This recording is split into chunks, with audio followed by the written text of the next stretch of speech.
Excuse me, where is Messi? Where is Messi? Where is Messi? Messi down! Where is Messi Messi? down! Messi down! Where is Messi Messi? down! Anybody see Messi? Where is Messi? Where is Messi? Excuse. Well, that is the wrong question probably. Messi was missing last night against Ecuador and even missed a penalty, so he's still missing. But the real question this morning is, where is our boss, Enzo Maresca? Where is Enzo Maresca?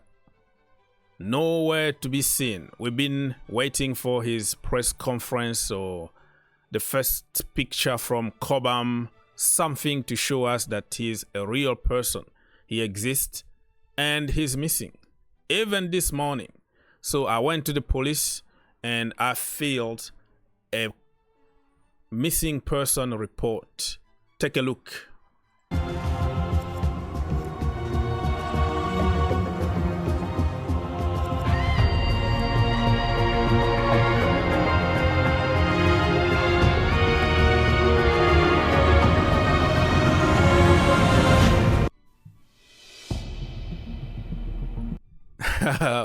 Okay. So I hope you understand my comedy here or trying to be funny.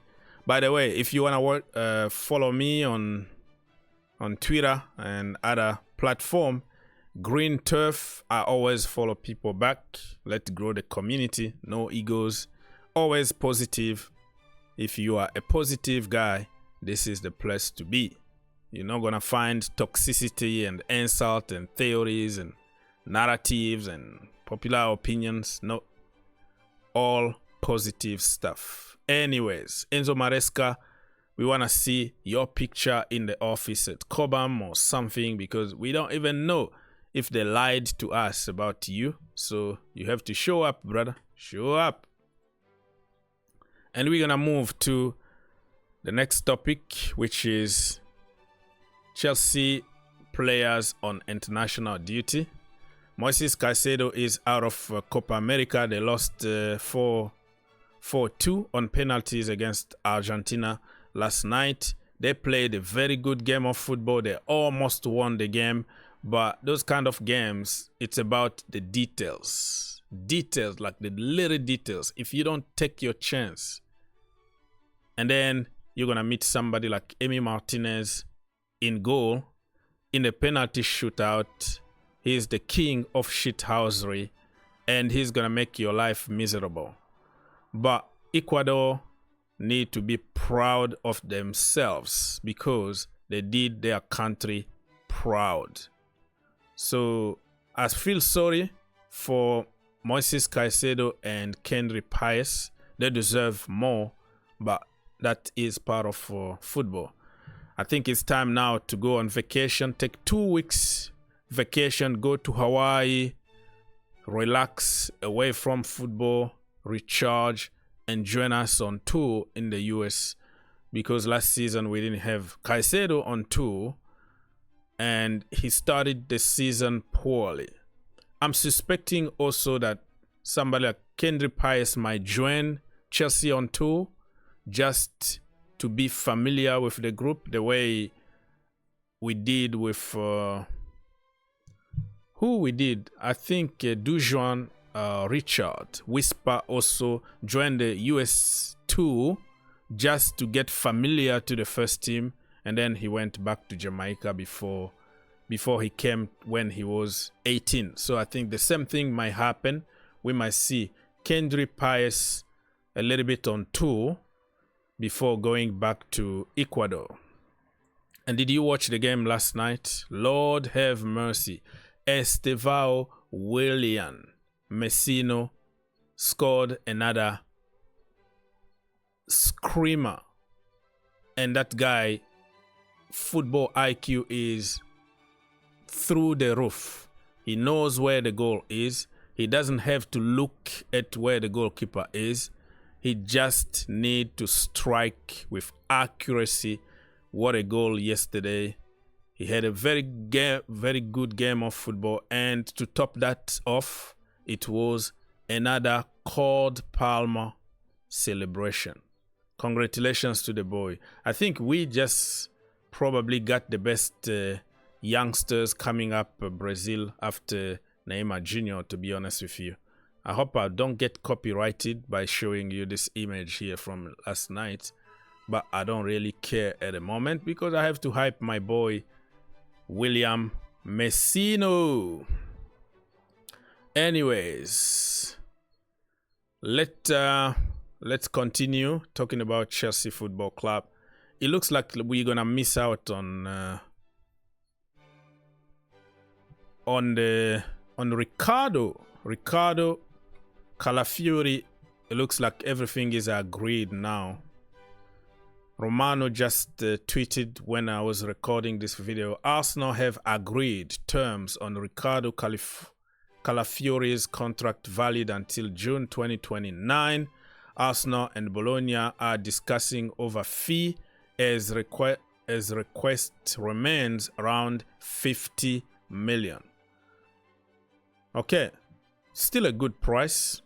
Basel will receive 50% of the sale. Yeah, so over 4.5 million.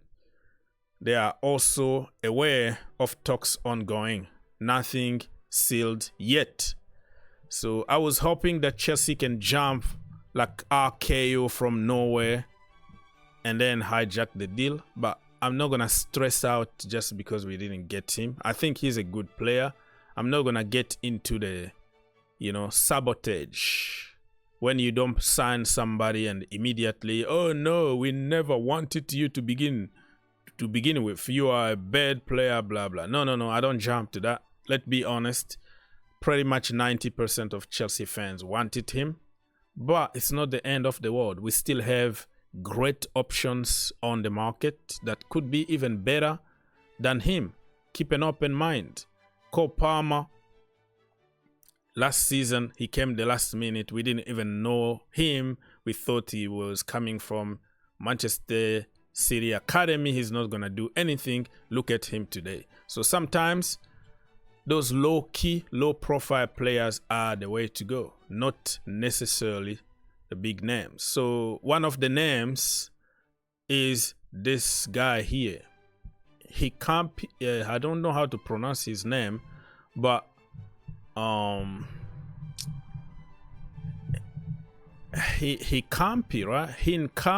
Piero Hincapie from Bayern Leverkusen is a good option. Murillo, also from Nottingham Forest, is another option. And keep in mind, there are so many of them out there that we don't even know that could come and help the team. I was thinking yesterday on this scenario here, because we know Arsenal, they always win the league since the first game. When they win the first game in the Premier League, oh no, we're going to win the league, we're going to win the quadruple, we're going to win. And when it comes to the transfer market, oh, we're going to beat Chelsea for such and such. We're going to get Mikhailo Mudryk, we're going to get Benzema, we're going to get Luis Suarez, we're going to get Sesko, we're going to beat Chelsea, and at the end, Chelsea comes and then beat them, just like you see in this running here. Arsenal celebrating already before the crossing line. I was hoping for a scenario like this, but it looks like it's not going to happen. But listen, it's not the end of the world, okay? Relax. Now, we're going to go and talk about something that is happening. The changes at Chelsea Football Club are happening too quickly, and sometimes it's gonna hurt us, but only time will tell. All right, only time will tell. If you look at Manchester City, before even Pep Guardiola took over, they started preparing for years. They brought a lot of players. They brought pretty much everybody from Barcelona, from the office people to the kitchen lady, the sporting directors, everything from Barcelona. They brought them to Manchester City to prepare for Pep Guardiola arrival. And then we see what is happening now. They are dominating the world of football. every single year. So I think Chelsea are building something like that, and it looks like they are copying Manchester City. Don't just copy, you have to bring your own ideas, you know?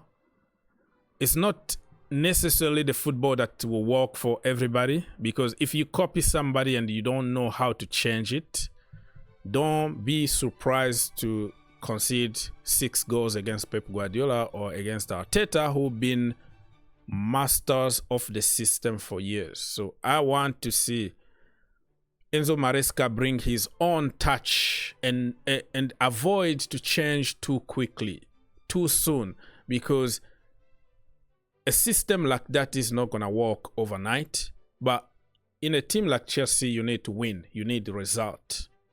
So you need to go slowly and surely. Sometimes you just need a result. You need 3 points. Play ugly. Play more direct. Win.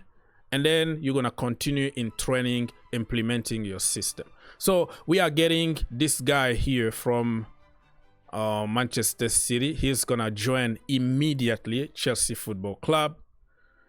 And I don't know how I feel about it. I just don't know. His name is Glenn van de Kraan. A long name, difficult to pronounce, but you know what I'm talking about. He will join Chelsea immediately. And he will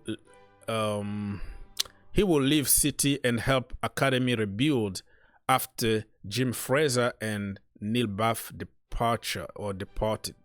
Chelsea set to appoint overall head coach. So he's not going to be the head coach, but he's coming with his experience from Manchester City to help the head coach in the academy to develop a certain identity and philosophy for Chelsea youth team that will also be the same in the first team. So you see the trend here. Maresca from Manchester City, Joe Shield, Manchester City, Lavia, Manchester City, Sterling, Manchester City, Palmer. You can go on and on and on, and you can see the trend. And it's not done yet. Look at that. Few have mentioned the possibility of Manchester City head of academy recruitment Sam Fagbemi following Glenn to Chelsea. So, not only Glenn, but they're going to get another guy from Manchester City Academy. So, are we becoming a Manchester City B team here? So, this guy, apparently, he was part of the people who signed Romeo Lavia and, you know, all that. So, let's wait and see what's going to happen. But people said Joe Shield is the guy who signed Romeo Lavia. So, you believe on whatever you want to believe in. But overall, you see the trend here is to do exactly what Manchester City are doing, which could backfire because we need our own identity. Let me know in the comment section down below if you are happy about us copying Manchester City. Okay, very quickly, something been trending. It's not official yet, but because Frederico Chiesa is on the market for 20 million euros, which is less than 25 million euros, if I'm not mistaken. Let me double check. 25 million euros. So let's say 20 million pounds. And every Chelsea fan's been buy him, pay the money, whatever. All I can remind you is this guy just had a bad ACL injury not long ago. And after that, he's not the same kind of player. Okay, he's not the same kind of player. And do Chelsea really need? I think his profile, we have so many players already in the team who can play his profile. But because he's from Italy and because he got a shiny name, and then it's going to be like Chiesa to Chelsea, the names look almost the same, like Conte and Kante. people will make all kind of theories about bringing him because he's the next coming of Jesus Christ that will save us.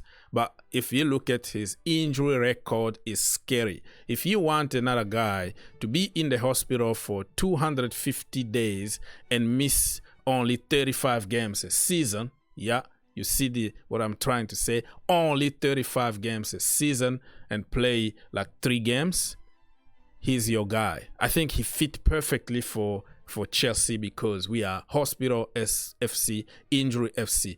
So what is the point of spending freaking 20 million for somebody who is not gonna be on the pitch, or somebody that you have already so many people with the same profile in the team? So for me, it's a big no, but I understand the popular opinion on social media. Another guy that Ben Jacobs actually mentioned the last time, it's Mitoma. So Mitoma is another guy that, I'm going to tolerate Mitoma at Chelsea Football Club as long as we got another solution for Mykhailo Mudryk. If we loan him out or we swap him or something happen and we bring Mitoma, and then why not? But I don't see Mitoma coming to Chelsea if Raheem Sterling is going to stay there on 350k a week and Mykhailo Mudryk still there in the team. Somebody need to leave in order to create some space for people like Mitoma. Did that make sense?